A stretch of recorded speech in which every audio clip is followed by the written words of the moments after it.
Okay, so the last screencast, we looked at some of the issues leading up to segregation, and I hope that everybody looked up the laws from the state governments, as well as completed the Google form for the 1876 compromise.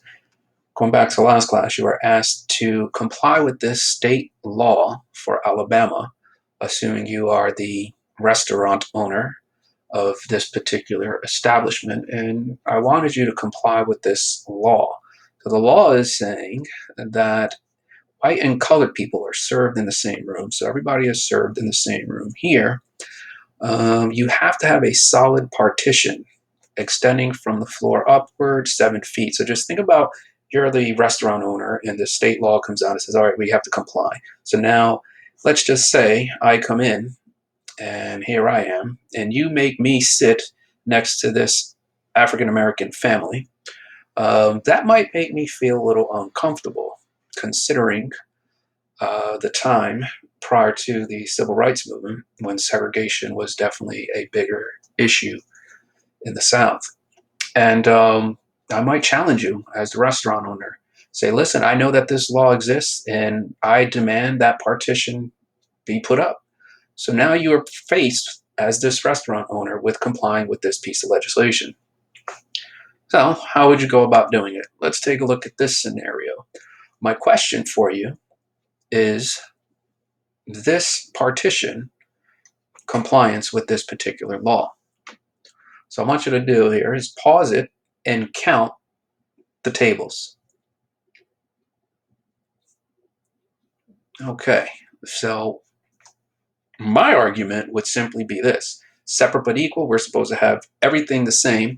1, 2, 3, 4, 5, 5 of these round tables, 3 on this side. I would say that this is not equal. You are not in compliance with the law. So let's just say this was your partition, and you're going to say 1, 2, 3, 4, 5, 6, 7, 8, 9, 10. I have 11 tables. I'm going to argue, yes, you do have 11 tables. However, this is not compliance with separate but equal. Let's take a look at this one. Let's do a count. 1, 2, 3, 4, 5, 6, 7, 8, 9, 10, 11. So this partition, imagine this wall. This right here is going to cost you some cash. Let's say this costs you $5,000. That would be today's time, 2020. Maybe this partition costs you $5,000 to put up.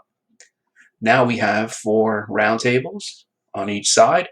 We're good. Are we still in compliance? I don't know if you picked up, but they do want you to have a separate entrance. Last thing you want is for somebody of one race to come in contact with somebody of the other race, assuming race means something, and before you know it, you're not in compliance. So now you have to go about breaking a hole in the wall and building a door. So let's just say one group can come in this area and enjoy their 11 tables, and somebody else could come here. Also, I don't know if you picked up on this, but notice the door here. I also had to put one, that way the people on this side can get to this bathroom, and then the people on this side can come out and get into the bathroom that way, which might put me in a position where I'm going to have to build a hallway right around here. So I just use this just to kind of get you thinking about segregation laws and how they definitely are putting people in a tough situation. So this particular assignment, what about this question? Let's say segregation is still around. How would you segregate the internet? Do you have 2 internets? Do we have 2 modems? Do you have 2 wires? I mean, how do you go about segregating the internet? If this was a class without remote learning, I would use this actually on a test. How would you go about segregating the internet? We have the black internet and the white internet. Oh boy. So why don't you look at the state laws, because a lot of this just goes back to tension between the federal and the state government. And if we were in class, I definitely would focus on that particular issue. And I definitely would use some of the Cold War references with the Act React. I just want you to think about the federal and the state governments on the issue of the civil rights movement with regard to the Black campaign, that it's a constant. Federal government does something and then the states are put in a position where they have to either comply or not. And this really has its origins in the Federalist and the anti-federalist debate. Are we going to have a big government, federal government, or are we going to have a weak one? If we don't have, if we're going to be told what to do by a strong federal government, why do we even fight a revolution against the king? And that's the way the anti-federalists are going to view this. And the anti-federalists in the 1800s are actually the Democratic Party, which is weird. You're not going to see the Democratic Party with the argument for social programs and things like that up until the Depression, when you see Roosevelt really take the Democratic Party in a different direction. Anyway, that's another issue here. So let's just take Brown versus Board of Ed. So I want you to think about loopholes and how the state governments on this side, their goal is to not comply with what the federal government, but the federal government's the federal government, so they have to. So let's take the issue of Brown versus Board of Ed. I know you're familiar with this, the overturned Plessy-Ferguson. So Brown versus Board of Ed is passed. I'm not sure if you know this, but the loophole was time. Some schools in some states in the South argue, well, we're getting to it because Brown versus Board of Ed just says integrate the schools. Well, how are we going to do that? This takes time. We just can't reverse, 100 years of segregation and discrimination. We need to figure this out. It's just not going to happen overnight, which puts the federal government now in a position where they have to pass Brown 2, do it with deliberate speed, which is telling the state government, hey, you need to go about doing this. We're not going to sit here because we know if we give you the flexibility to do it when you want on your schedule, you're probably just never going to do it. So Brown 2 is passed. So this is, again, integrate the schools. We're trying to. Time is the loophole. We're getting to it. Remember, the states don't want to comply. Brown 2, do it with deliberate speed. So now we get into an issue with Little Rock 9 Central High School. So as the 9 students are trying to get into the high school here, the loophole now becomes safety. We just cannot guarantee the safety of these individuals. Look at how angry this person is, and this one always freaks me out.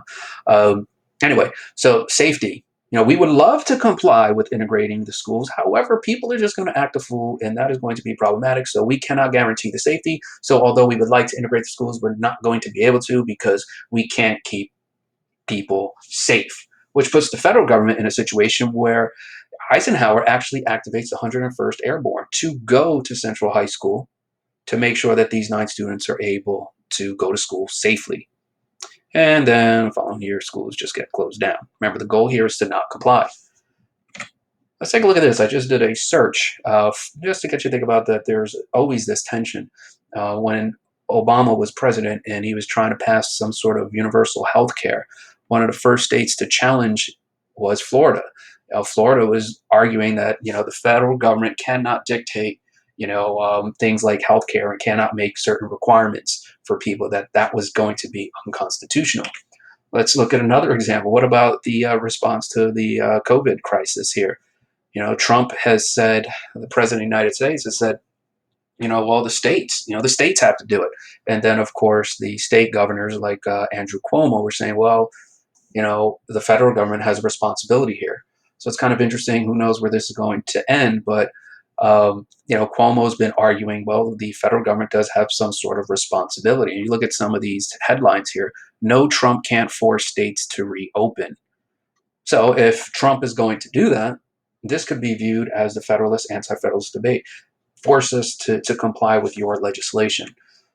So when you're looking at these segregation laws, I just want you to think about that. These are state laws that are coming up with these, Florida, Alabama, and you do have the 13th, 14th, 15th Amendment if you did the Google form, and those things were designed to end slavery, guarantee citizenship, and guarantee voting for the freed slave.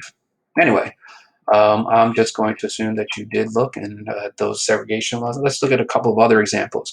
When you see this, I just want you to think about how the federal government, this is the state government, the federal government, this hand right here saying, eat this piece of legislation, Brown versus Board of Ed. You're going to integrate the schools, eat it. They're going to ram it right down the state's throats. There's nothing the states can do. They're just going to have to go ahead and comply.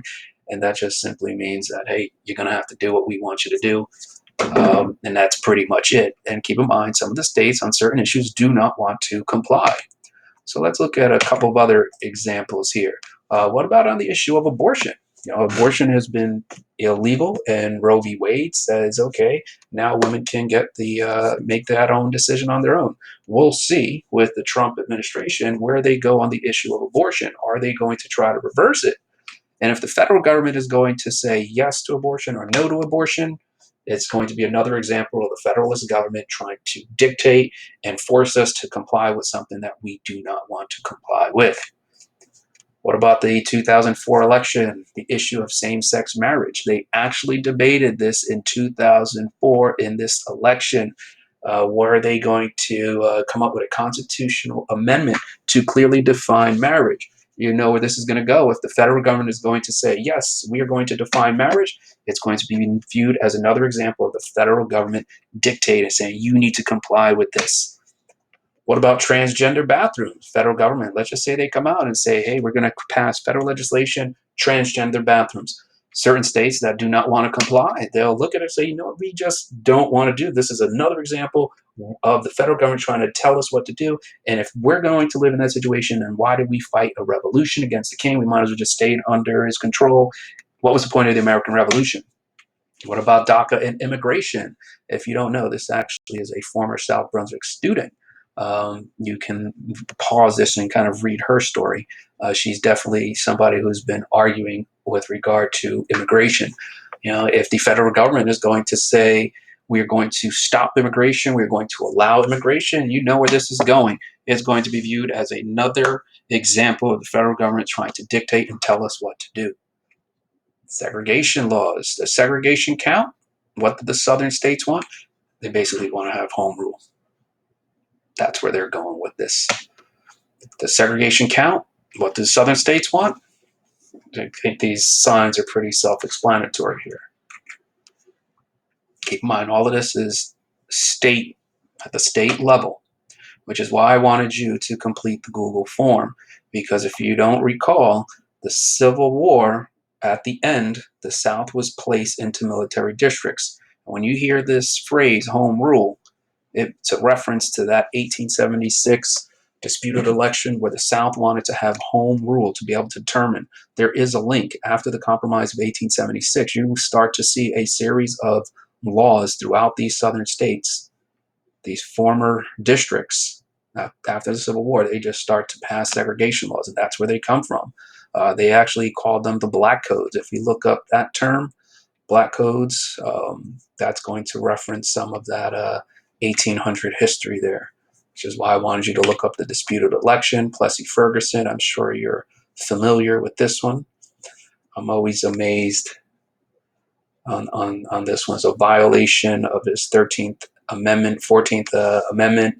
You know, does he still physically get to where he has to go? Yes. All they're saying is you have to sit in a separate car. What about this? If we were in class, I would have you role play.